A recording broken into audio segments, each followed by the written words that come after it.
Dear students, कल जो है वो हमारा लेक्चर बड़ा मज़े का लेक्चर था, जिसमें बेसिकली हमने जो है वो सेंटेंसेस के पार्ट्स देखे थे कि किसी भी सेंटेंस के जो है वो कितने पार्ट्स होते हैं।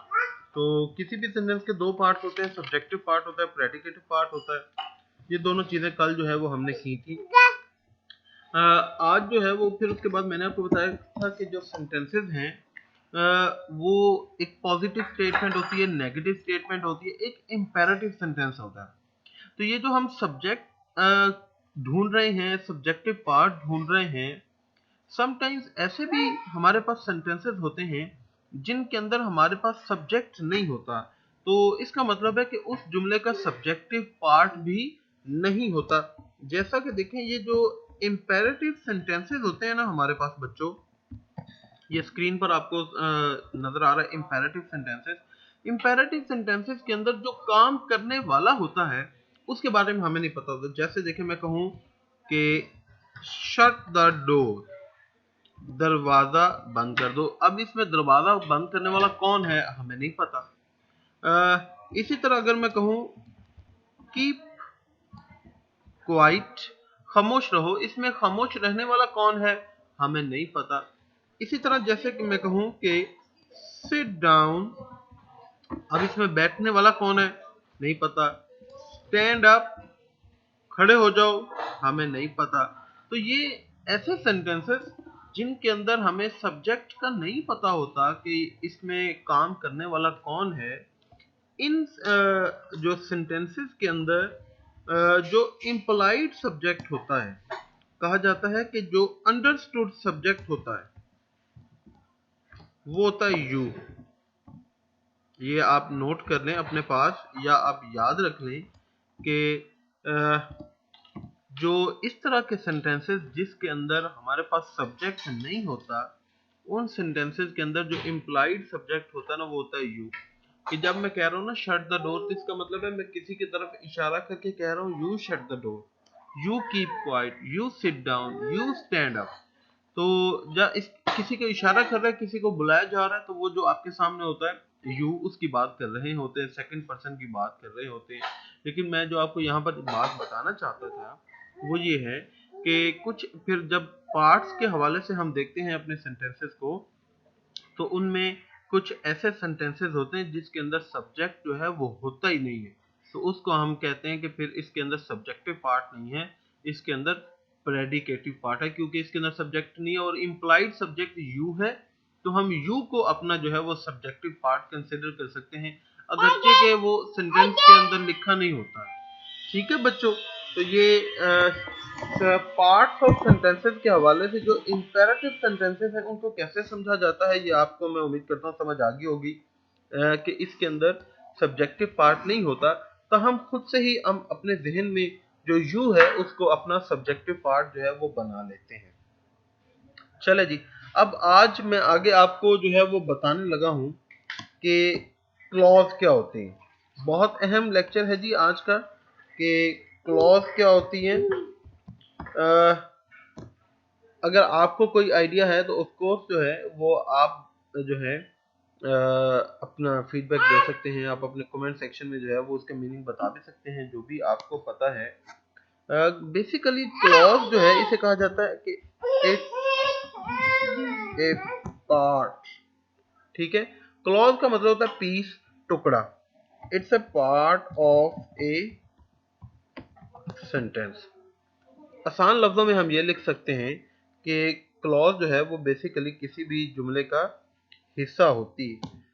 अब ये जो हिस्से होते हैं, ये बेसिकली जुमले के अंदर जो है वो दो तरह के हिस्से होते हैं। एक चीज इसके अंदर याद रखें, पहले मैं आपको ये बता दूं कि इसके कितने पार्ट्स होते हैं। इसके दो पार्ट्स होते हैं जी।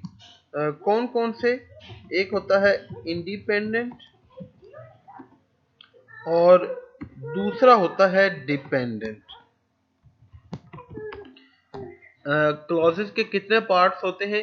दो पार्ट्स होते हैं, इंडिपेंडेंट और डिपेंडेंट। अब नीचे मैं आपको एक नोट लिखवाने लगा हूँ। ये नोट आपने जो है वो अपने सामने रखना है। वो ये कि both the parts contain verb in them।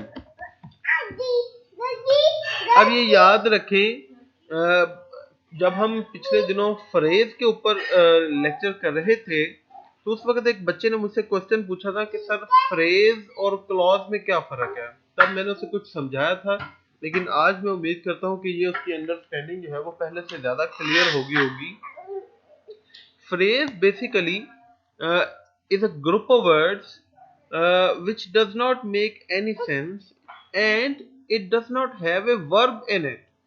Phrase क्या होता है कि इसके अंदर वर्ब नहीं होता, जबकि जो क्लॉज है चाहे वो इंडिपेंडेंट क्लॉज हो चाहे वो डिपेंडेंट क्लॉज हो, उन दोनों के अंदर जो है वो अपने अपने अलग अलग जो है वो वर्ब जरूर होंगे। ये आपने याद रखना, चाहे इंडिपेंडेंट क्लॉज हो चाहे डिपेंडेंट क्लॉज हो, उनके अंदर जो है वो वर्ब का होना जरूरी है, जबकि फ्रेज के अंदर जो है वो वर्ब नहीं होती।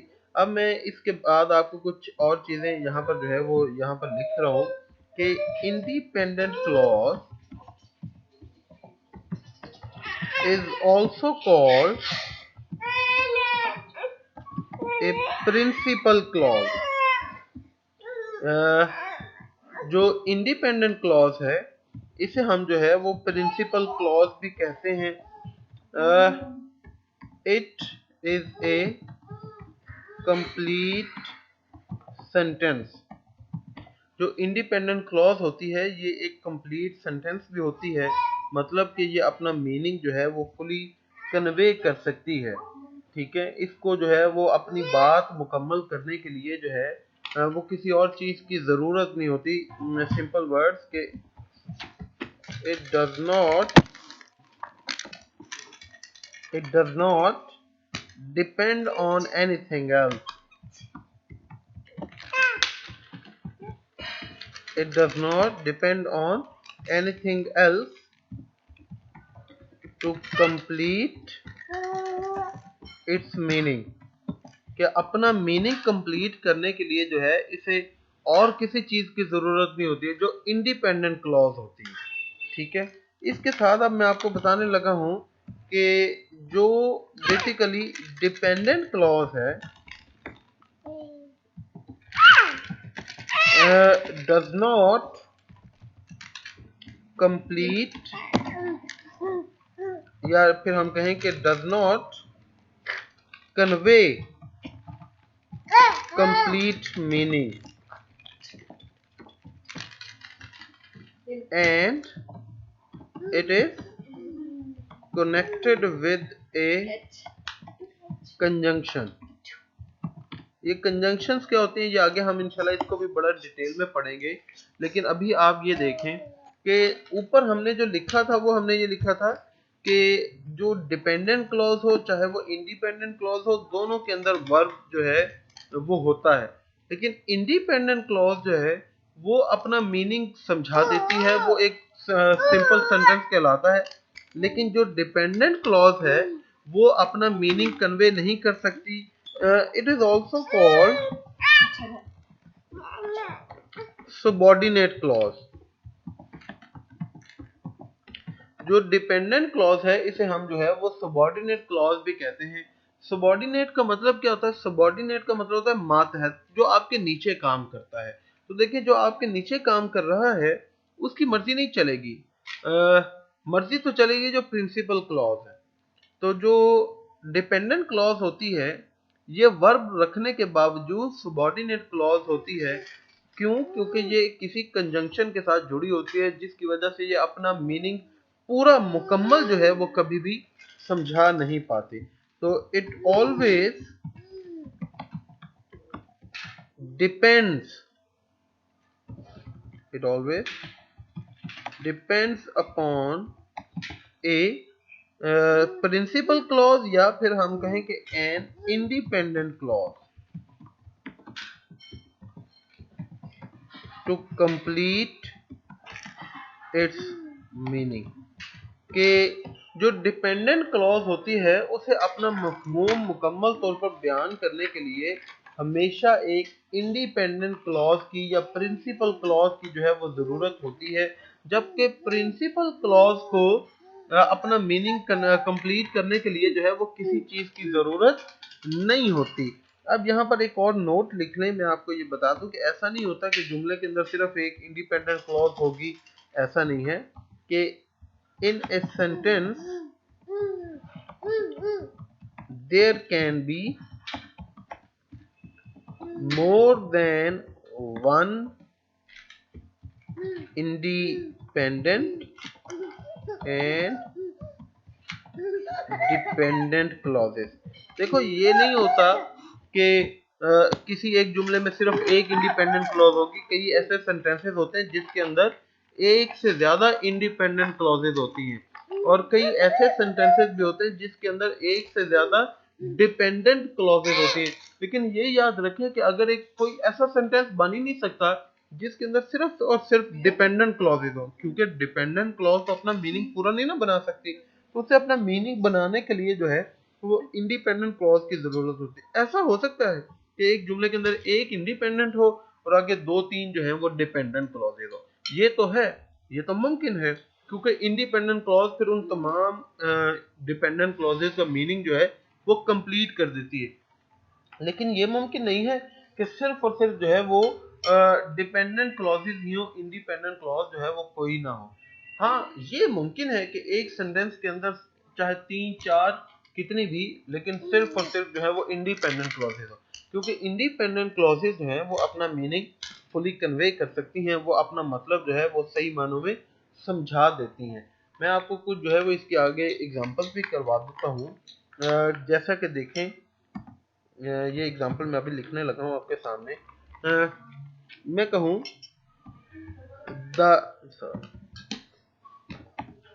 The man was paid, the man was paid after the work was done.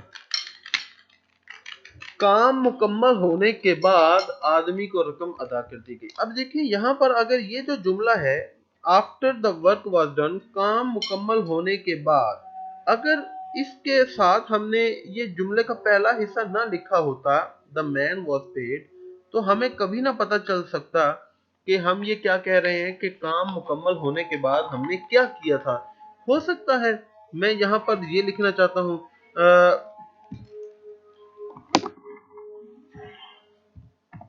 the man was not paid, आदमी को रकम जो है वो अदा नहीं की गई थी। अब यहाँ पर बात बिल्कुल ही मुकम्मल हो गई। अब अगर हो सकता है मैं यहाँ पे लिखूं the man ran away after the work was done, कि वो आदमी भाग गया। ठीक है, तो अब देखिए यहाँ पर आप बात बिल्कुल ही चेंज होगी। इसका मतलब है कि जुमले का ये जो हिस्सा है after the work was done, ये अपना मीनिंग कंप्लीट नहीं समझा पा रहा। इसे अपना मतलब मुकम्मल करने के लिए किसी और चीज की जरूरत है, और वो जो है वो है इंडिपेंडेंट क्लॉज। फॉर एग्जाम्पल यहाँ पे आप देखें ना, जैसे मैंने कहा after the work was done the man was paid, आदमी जो है उसे रकम अदा कर दी गई।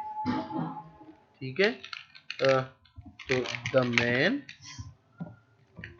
वॉज पेड, आदमी को जो है वो टोटल रकम अदा कर दी गई। तो अब ये अगर सिर्फ जुमला खाली लिखा होता द मैन वॉज पेड, आदमी को रकम अदा कर दी गई, तो ये अपना मीनिंग जो है ये कंप्लीट समझा पा रहा है। इसके बारे में हमें कोई जो है वो एम्बिगुइटी नहीं है। तो इसलिए हम कह सकते हैं कि इस जुमले के अंदर एक इंडिपेंडेंट क्लॉज है और एक डिपेंडेंट क्लॉज है।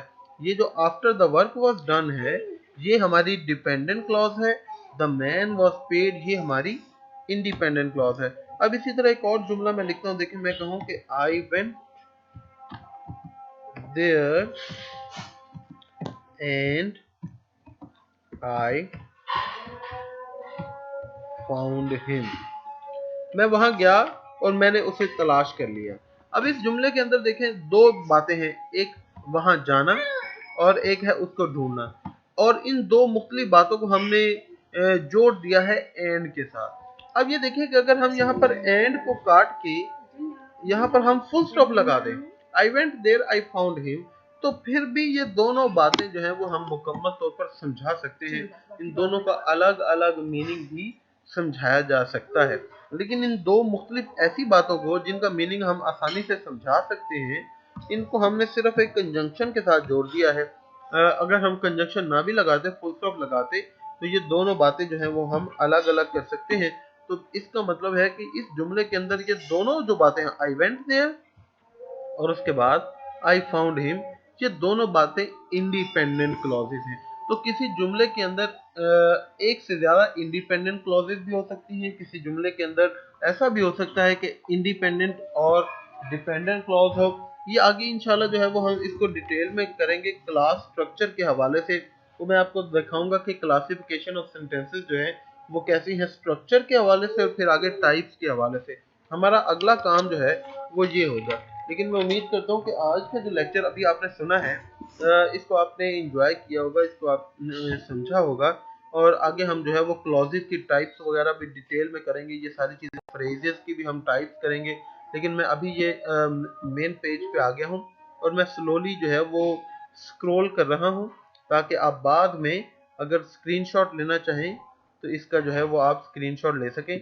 और मैं आपको एक बात बता दूं कि आपने जो है वो इन चीज़ों को नोट करते रहना है। अगर आप इन चीज़ों को नोट नहीं करेंगे तो बहुत जल्दी जो है वो आप ये सारी चीज़ें भूल जाएंगे, फिर आपको कोई फ़ायदा नहीं है पढ़ने का। तो अभी आपके पास टाइम है, टाइम को वेस्ट मत करें, पढ़ाई करें जी, ठीक है। और घर में बैठें, अपनी हिफाजत करें, पाकिस्तान के लिए दुआ करें, अपना भी ख्याल रखें। आज के लिए इतना ही काफ़ी है। और जब लेक्चर एंड हो जाए तो आपने जो है वो अपना फीडबैक ज़रूर देना है। ऑफ कोर्स स्टार्स की सूरत में आप दे सकते हैं, कमेंट कर सकते हैं, आप मुझे फॉलो कर सकते हैं। अपना ख्याल रखें, दुआ में याद रखें। अल्लाह हाफ़िज़।